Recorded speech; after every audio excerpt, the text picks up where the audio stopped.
What's up, guys? Welcome back to another weekly home vlog, raw vlog, if you will. And say hi to Savannah because she obviously wants to see you guys. If you guys were here last week, you heard me talk about her chin. You can see that is healing up quite nicely now. Just a big potato. So welcome back, guys. Welcome back to another weekly episode. I told you that I was going to really try my best to put these out more consistently for you. Here we go. Hopefully off to a good start. I don't know if you can tell in my voice, but I am actually sick. I was up really early this morning and have been feeling really crappy all day. So I don't know how long this video will be, but yeah, with the new year, I said that I was going to try and put out more stuff and do these at least weekly. We have the podcast coming up.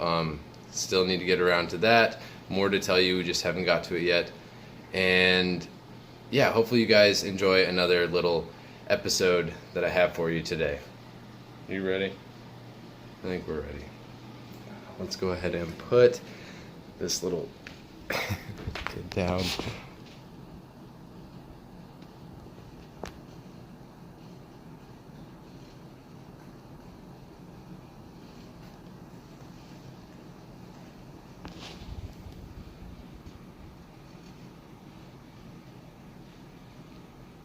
And she's probably gonna find a pillow to go under.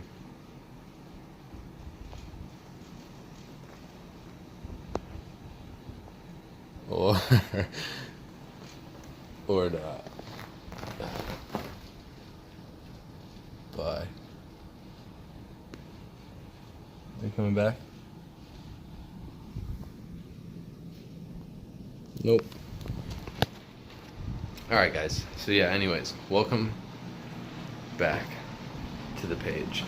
I have more stuff to show you guys this week that I didn't show you last week, and some stuff that you have seen but I just haven't really shown in a while. I'm going to show you guys some carpet pythons. I'm going to show you some Burmese pythons, and yeah, maybe some other stuff.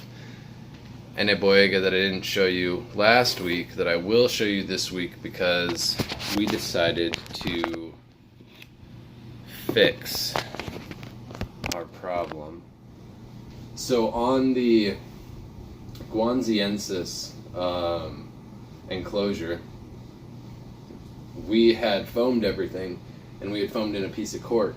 And with that piece of cork, we had left a gap in the back that was initially designed so that we could give the animal a place to hide, a spot to roam through, make it a little more naturalistic. And it kind of worked, except for that's the only place that snake started to go, and knew that it was really difficult for us to get it out of there, and so it would only go down there. And that animal is actually still being assist fed, so every week trying to get it out of there kind of became a pain in the butt. And so last night during assist feeding, kind of just decided that the best bet was going to be to just fill in that spot while we had her out. Now you guys can't really see what I'm trying to do, but I am trying to get out one of the bigger carpet python girls who is just perfectly tucked around something right now.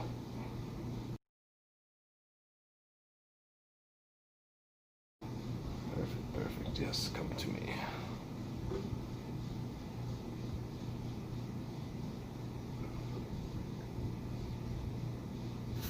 You guys have seen this animal before, and I'll tell you why I'm pulling her out again. If you follow the Arboreal Obscurities Instagram, you will know that this animal knocks a lot of stuff over. You will also know that This girl is gravid. Not quite yet. So I can't actually feel full eggs inside of her, but I can feel the follicles building. She's a little bit all over the place right now. But here's Nova, the granite girl that I have had for quite some time. Beautiful animal, but you can just see how much she has swelled.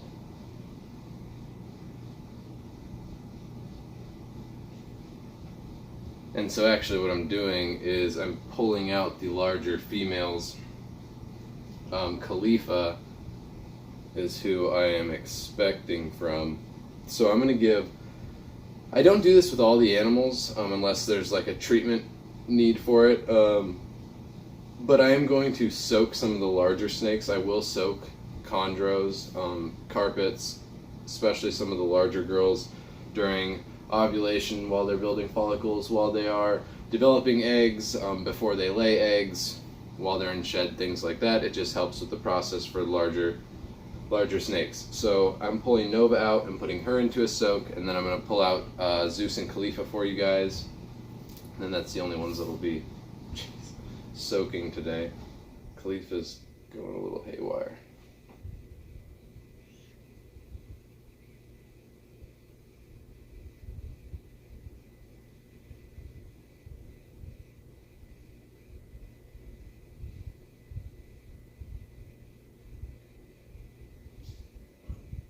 She's actually a really good animal. She's just a little bit squirrely.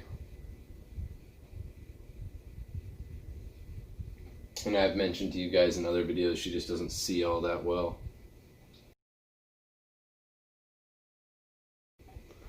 Okay, and they don't need to soak for very long. 15, maybe 30 minutes or so. It's realistically just to, I don't even need to clean her right now. It's just to rehydrate, make sure everything's good, I guess. Also, I guess it would help on Nova to soak her every once in a while to make sure she doesn't have any little like passengers or anything on her, because it's really hard to see on the granite stuff. Not that you should be able to see it anyways, but you never know. Alright, be right back. Alright. And then here's Khalifa for you guys, who's quite thick in the backside.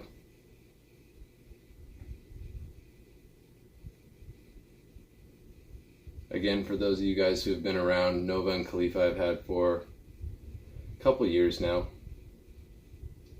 And have grown up really well. Please don't decide that something is food.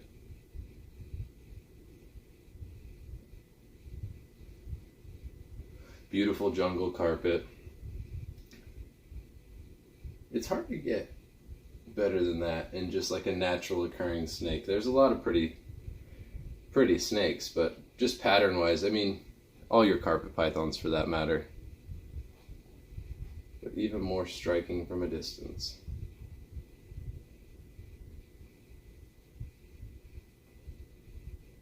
This girl's super pretty. Alright, anyways, let's see if I grab the albino with her out too. Cool. And here's our boy Zeus.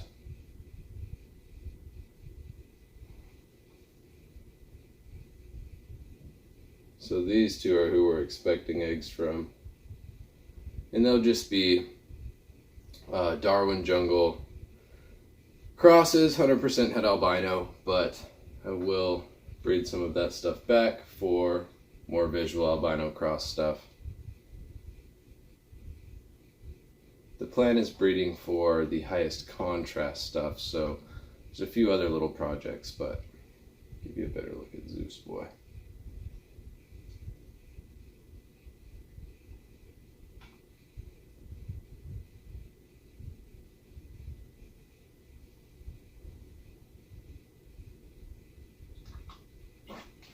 Good looking snakes.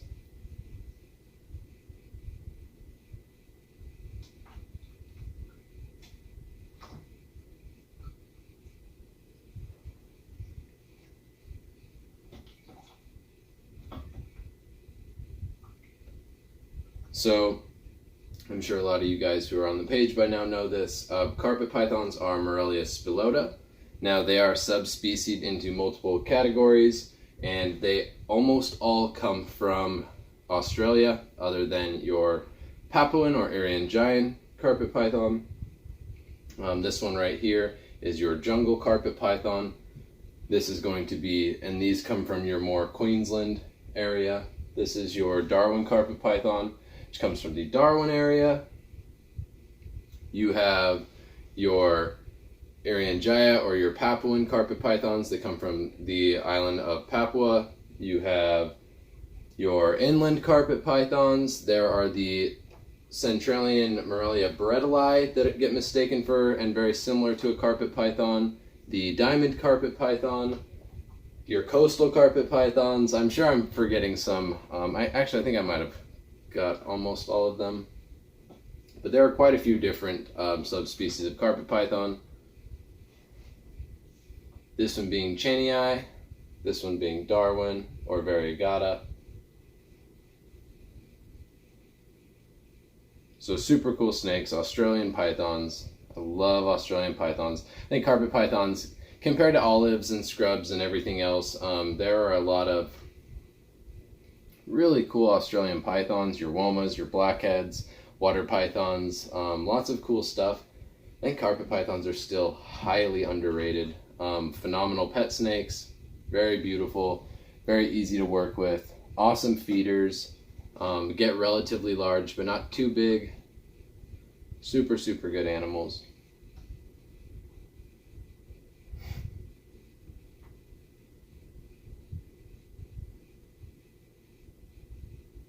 Yeah, they're good. Like ball python, good guys. Carpet pythons are a great investment, a great pet snake. I'll have them forever probably. I just love them.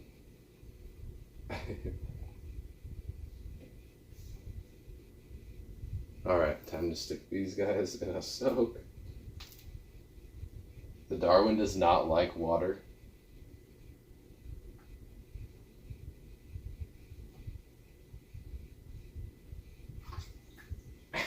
He shoots straight out of the bucket. Khalifa, though, does not mind. I'm going to take you guys along on this because there's no small feat trying to get these guys into this little bucket.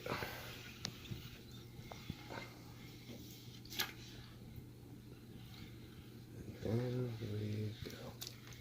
Psych. Damn it. This Darwin is really screwing up my groove. There we go. Alright. This is also really hard to do with one hand.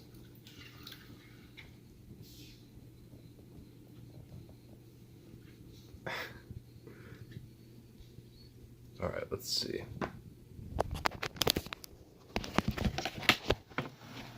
Put you guys here for a moment.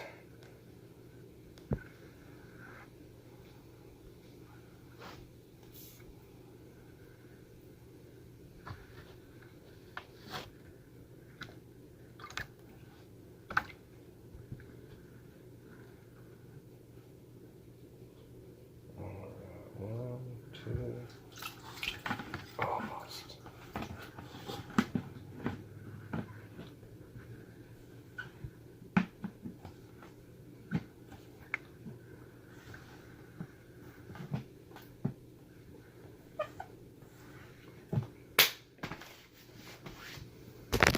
All right, done deal.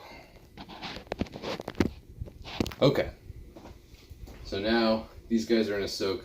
I do have to clean that cage. I'm not going to do that on the video though. I'll just save that until after because I'm going to show you guys a few more things.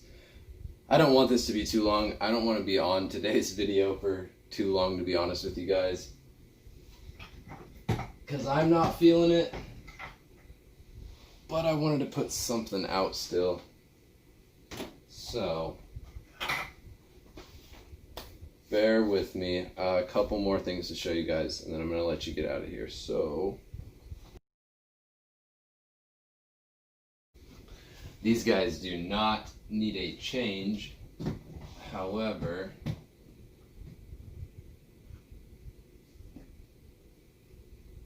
they're right here. So let me also show you, to keep on the train of carpet pythons, a couple other little guys that I have. Here is a little, I wonder if the light will do that better justice. This is a little axanthic. This is actually a really pretty axanthic, although he looks relatively brown in this light. And then this is another albino, like the larger one that you just saw. And the reason that I pulled these guys out really fast, let's see if that works. The reason that I pulled these guys out really quick is to explain to you really fast the ontogenic change that happens within carpet pythons, and through a lot of species of snakes. Green tree pythons are probably the most famously known for it. But the male that was much larger than this girl here was like solid white with yellow stripes on him, whereas she appears completely orange. That is because she has not gone through that ontogenic change yet. This little guy here appears to be, let's see.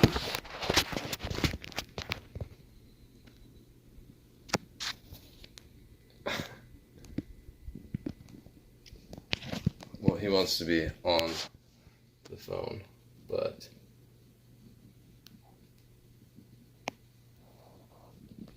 this little guy is a much more green and kind of tan color right now. And when he goes through his phase change, he's going to be basically black, white, and gray. So what the ontogenic color change is, to quickly explain it, is it is a lightening or darkening or color change phase that occurs in a snake's life at a certain point in time, rather it be for a defense mechanism, a way of camouflaging or blending in, or a mimicry type of defense or hunting mechanism, and even sometimes it can have to do with luring prey. But it is a color change that happens or occurs in a snake's life that basically drastically changes the way that they look, whether it be lighter or darker. For example, like with her, she's going to get actually a lot lighter. This guy will get a lot lighter as well, but certain parts will get a lot darker. Green tree pythons is a great example because babies are bright yellow and turn different shades of green and blue, and can even be red babies and then still remain turning those different shades of green and blue. So super cool change that occurs within snakes. Just wanted to show you guys these really fast just because they're smaller kind of versions of what you just saw, although the axanthic isn't a jungle. It's a cool little axanthic.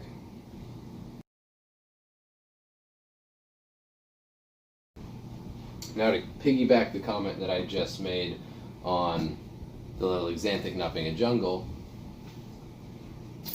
this one will require a little hook tap because these guys are a little bit more, this one is a little bit more touchy and food responsive. My kid. So this one is another cross between two, like the jungle and Darwin will be. Now this is Cake. Some of you have seen Cake before. Cake is a caramel jag. She gets her name because she likes to be upside down a lot due to her jag, so she's an upside down cake. She is a caramel jag, so jag derives from jungle, which is what Khalifa was that you saw, and then the caramel actually derives from coastal. So she would be coastal and jungle, which is funny that I kind of brought up coastal earlier when we talked about the different subspecies, but I didn't tell you guys the scientific on that one, which is not intentional but ironic that the last name on coastals is ironically my last name. So they are Morelia spilota McDowelli, which is kind of neat. And normally I jokingly throw that one in there, but I guess I just didn't this time. But that's what she is, a jungle coastal cross, caramel jaguar. This is a beautiful snake. This one I'm very, very excited to be pairing with, and we're not pairing these two this year for breeding. Although they are together at the moment, they could both probably go, but they probably won't. I don't know, we'll see.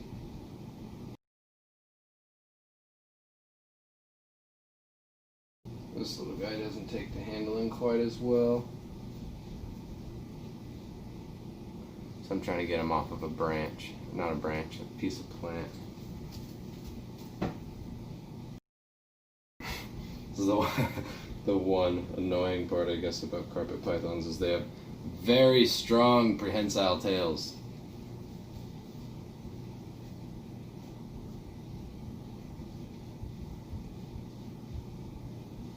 And relatively delicate.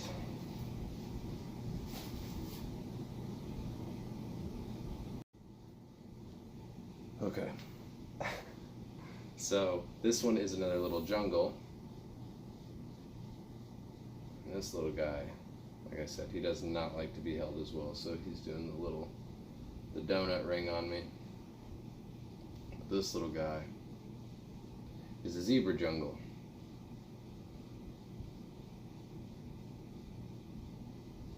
So another Morelia spilota chenii. Now zebra is a morph of a carpet pythons. It is a codominant.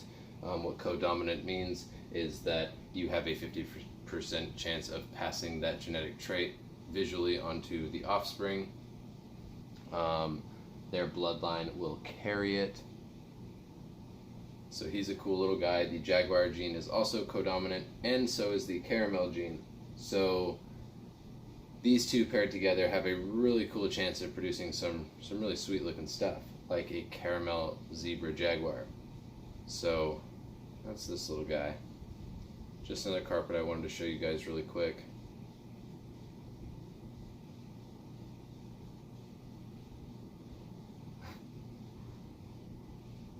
Let's see if I can show you this.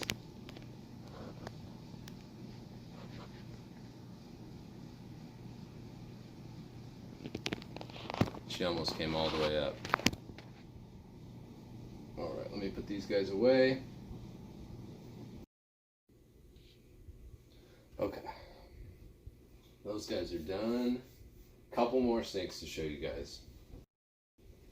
So, I think I don't have this labeled,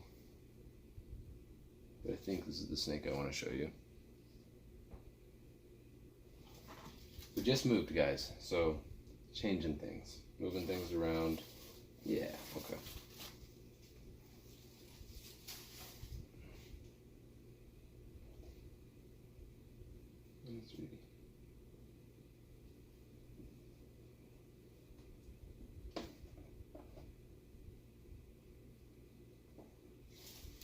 So this little girl here is Oogie. Now Oogie is a hypo, sorry, she's not a hypo. She's a granite Burmese python. So there's a lot of you guys out there that don't know that we have berms, that we're even into berms. Allie and I are actually very much in love with this species of snake. We really love our big snakes. May at some point get into reticulated pythons a little bit because we love our big snakes. We have our pair of scrubs. We like big Boyega, we like big Morelia, and we definitely love our Burmese pythons, which are one of the 6 largest snakes in the world. They definitely are actually, I believe they're in the top. I'm not sure if they battle that spot with the Afrock a little bit, but they are in the top of the big 6. So they are both very long, very large, but also very heavy bodied and known to take down extremely large prey. This girl is going to be absolutely killer when she gets older. And I mean, we're talking 20 feet on these animals, 18 to 20 feet. Huge snakes.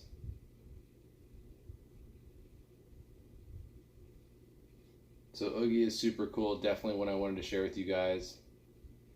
She is definitely become more of Allie's baby, which is cool. Super pretty though. Well, let me go ahead and put her away. And I'm going to grab another Burmese python for you guys. little bit larger. We don't plan to do anything breeding-wise with these snakes for years to come. More so have them because we love and enjoy them. And to produce some offspring with the pairings that we have would be relatively cool. So she is a granite, which is a recessive trait in Burmese pythons. And the next boy that I'm going to show you is a hypo, which is a co-dominant, but he is triple het, 100% het for 3 genes. That's what the triple het means. So he is het for green, granite, and albino. So we hope to do some hypo granite stuff in the future with this pairing. That's just a favorite of ours. And yeah, so let me grab Appa. You guys met Oogie, now you're going to meet Appa, and then I'll have one more snake to show you, and then we'll get out of here.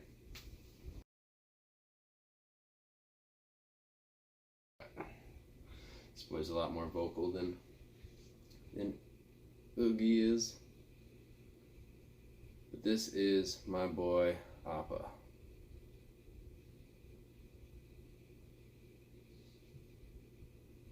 And personally, so these two, the 2 genes that I'm showing you, let's see if that helps. The 2 genes that I'm visually showing you on these 2 Burms are seriously like my 2, other than, I love green, but other than green, these are my 2 favorite just regular morphs on Burmese pythons. It's hard to beat the cleanliness and color of just a nice hypo.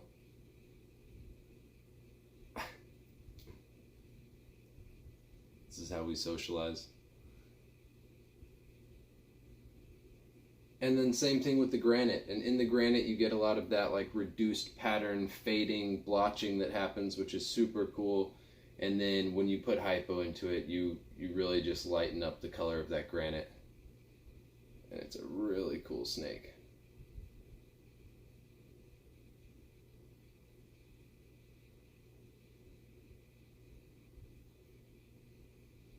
Now, Appa was a gift from a good friend of mine, my buddy Mark. And he's actually moving just like we are, but he is not moving with any of his reptiles. He's actually going to get out of the reptile hobby for some time. Said he may take some offspring or an offspring from these guys, but other than that, he's kind of had his fill of reptiles for a little while. So I'm very happy to be taking care of our boy Appa here. And I must smell like food because every single snake that I've had out has tongue flicked my hand in the same spot. So anyways, guys, there's Appa.